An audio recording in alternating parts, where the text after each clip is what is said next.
So all of us really know the basic reality, the real thing, the only real thing. You're born here, you live for some duration here, and you die here. Just like a cat, a dog, an elephant, a tiger, a chimpanzee, a bird, a fish, a gazelle, a grizzly bear.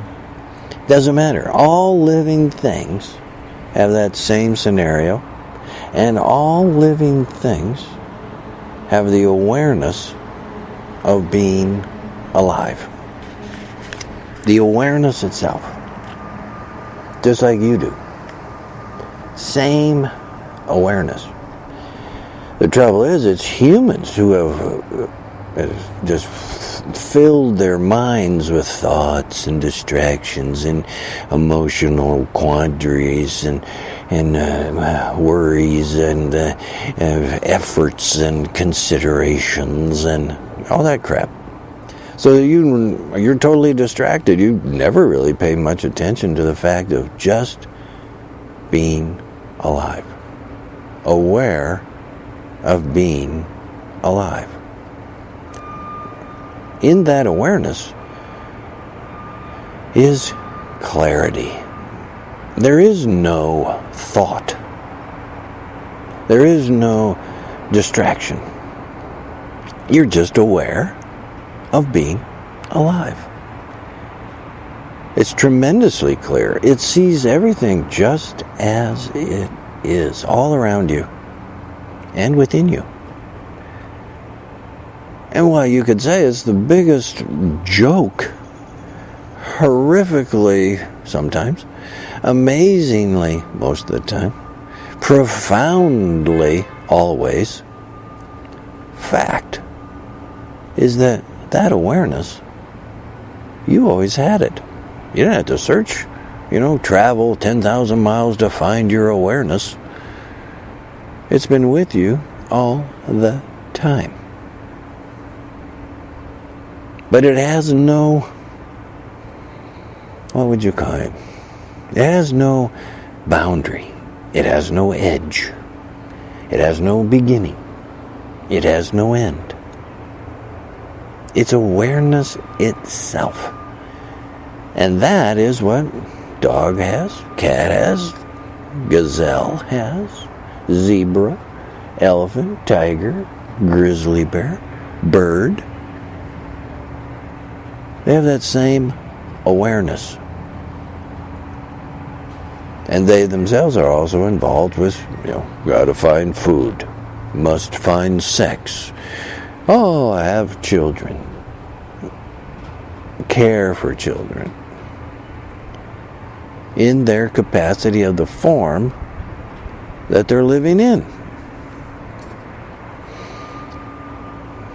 There's no need to think that somehow a gazelle is going to turn around and quote Shakespeare to you. It's not going to happen.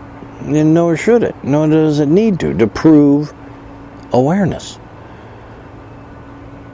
Once you get a glimpse of awareness itself, once you stop all the chitter-chatter and you take some time and you actually sit down, you shut off the cell phone, you shut off the TV and the internet and all those distractive things, and you just look and listen and hear and sit, and what everything is around you, the wind, traffic, beeping of a machine, clanking of a door. Those are just things happening.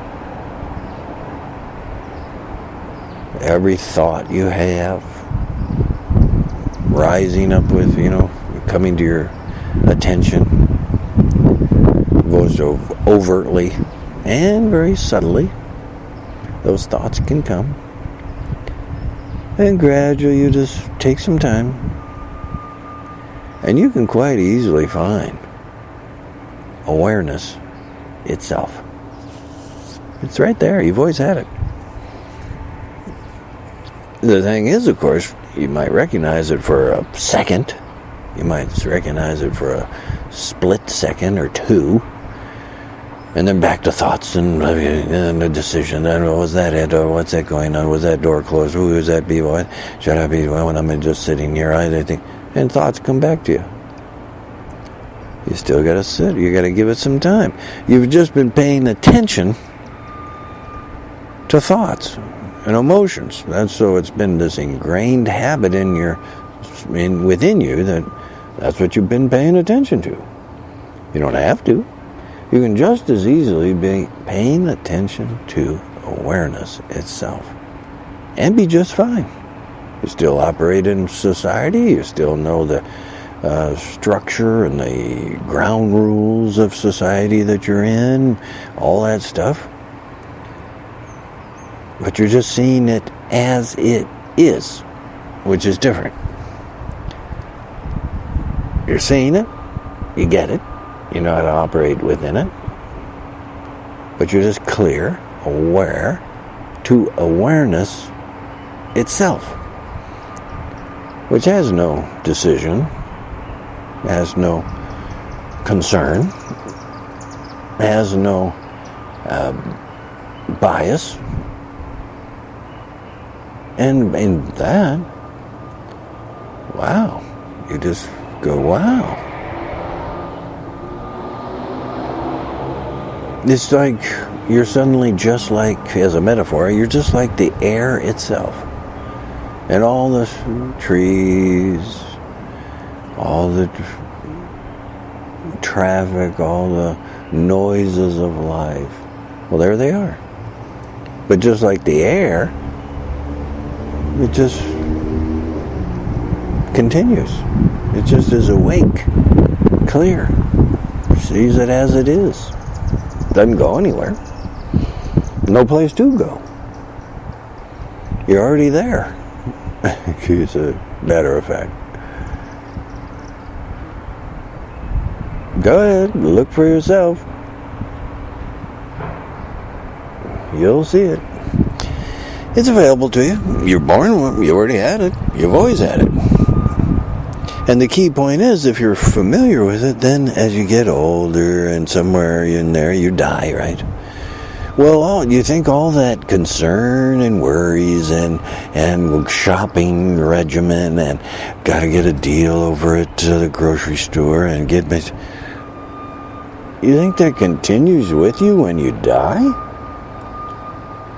Do you think all the pain of cancer or illness or disease continues once you die? Of course not. All of that stops. Just like the body did. It was all in your body. It was all in the distraction. It was all in the attention you gave things. And instead, bingo. All of that is gone, meaningless, empty. You see the big picture yourself. And it's guaranteed. The best part is if you can get to know this awareness while you are living and get a little familiarity with it, the whole thing about dying gets a lot less fearful, a lot scary. You're not so scared because you get it. You're going to just go to awareness itself. That's what happens. Think all that stuff is going to continue when you drop your body? You drop the body. There's no more attachment. The body was attachment. The body had needs. The body had pain. The body and the mind and the thoughts and the social indoctrinations of living in your particular society and culture that you're in, that formed a lot of your attention through the body. And then you drop the body, and all that is gone. And as you lay there on your deathbed, all that worry and all that becomes totally meaningless. You're going to die. You're going to take the guaranteed thing that you should have known and paid attention to, and behooved you to pay some attention to your whole life, because there you are. You were born here, you live some duration here, and you die here. And so you think, well, damn.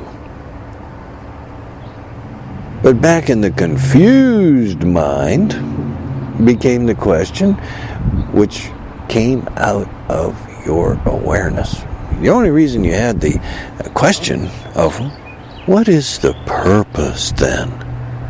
You have that question because you have awareness. Awareness of being alive is presenting you the question. That's it. And there you sit there and you go, well, what's the purpose?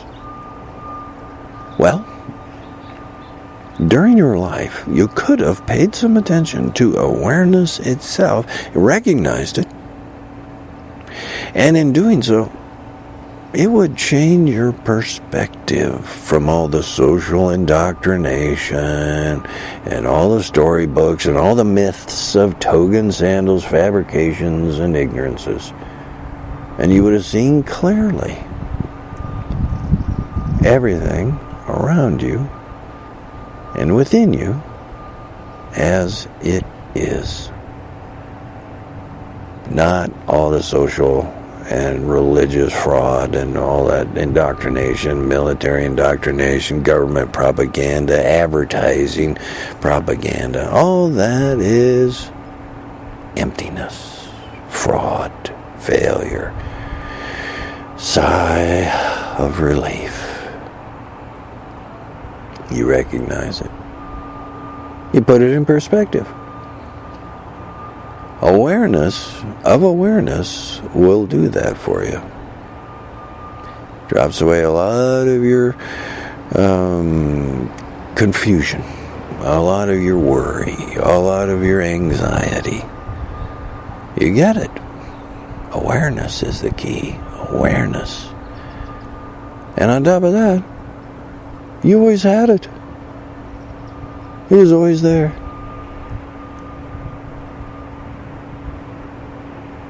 And it behooved you, just because of it simplifies, it clarifies, it takes away your anxiety, that if you had paid attention to that during your lifetime, awareness itself,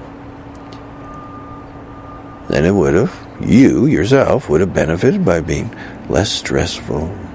You'd have a more accurate perspective on living. You'd also have a more accurate perspective on, well then, what is interpersonal relationships? What is government? What is economics? Because awareness would clarify. That's the 21st century coming through here. Because we're reaching that point. All this stuff that's happening, the potential is so much stronger than ever before. That the awareness itself is coming forward. It's being understood, recognized, and all the ramifications of it. So we can always say, it's up to you. You got to take the time. You got to believe that it's some effort to make. You find it, and you can, and you recognize it and say, damn, I had that all the time. And then because of that, you go back, you keep remembering to remember awareness instead of all the chitter-chatter. And that becomes the pattern more of what is going on within you. Instead of all the chitter-chatter, it just becomes more of awareness itself as your attention. it'll help you. You'll see the benefit. You'll figure it out yourself. Once you get that direct experience. So we can say, come into the light. Come into the 21st century. And it's really just coming home to you. To what you already have. Always have had. You don't need any of the myths and the storybooks of the toga sandal religious fraud of the Dark Ages and all that crap. It was all hysteria, misinformation, and just generally an ignorance. A guy says, oh, humanity has always been asking that question. Well, no, the answer was always here. The answer has always been here. It's been the misdirection of ignorance from toga and sandals religions who have perpetuated their myths and their ignorance of not knowing that has kind of screwed everything up. And here in the 21st century, we can leave that behind. All that mythological crap and Dark Ages hysteria and rationales for segregation and repression and denial. And instead, come into the light. Come into the 21st century.